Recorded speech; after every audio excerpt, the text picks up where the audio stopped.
L'amour n'est pas le fait de donner de l'argent aux gens ou encore de saluer les gens avec beaucoup de tendresse et d'humilité.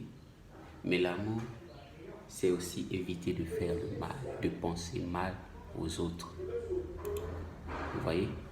Donc, toi, tu es là que à penser mal des autres. Sache-le que tu n'as pas l'amour de Dieu. Tu es semblable au meurtrier aussi, parce que ceux qui méditent le mal contre leur prochain font partie des fruits du diable. Oui, c'est vrai. Parfois, je te dis que non. Lui, il dit comme ça, lui-même, il est qui? Oui, je suis ce que tu vois et je suis celui que tu vois. Ouais, je suis ce que tu penses.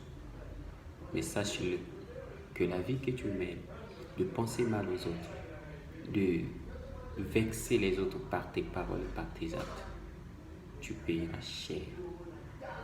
Et Dieu te jugera. Et tu ne verras pas la gloire de Dieu aussi longtemps que le ciel et la terre subsistent.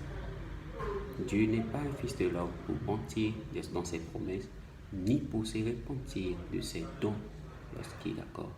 Or, il dit que ceux qui se sanctifient davantage. Et ceux qui se purifient, ceux qui s'essuient davantage. Alors, si tu sais faire le bien et que tu ne le fais pas, tu commets un péché. Voilà. Alors, essaie de faire toujours le bien dans ta vie, ne t'en lasse pas. Et c'est pas facile, mais nul de nous ne peut faire le bien si ce n'est pas l'Esprit de Dieu qui le conduit. Alors, quand tu fais le bien, c'est Dieu qui te conduit.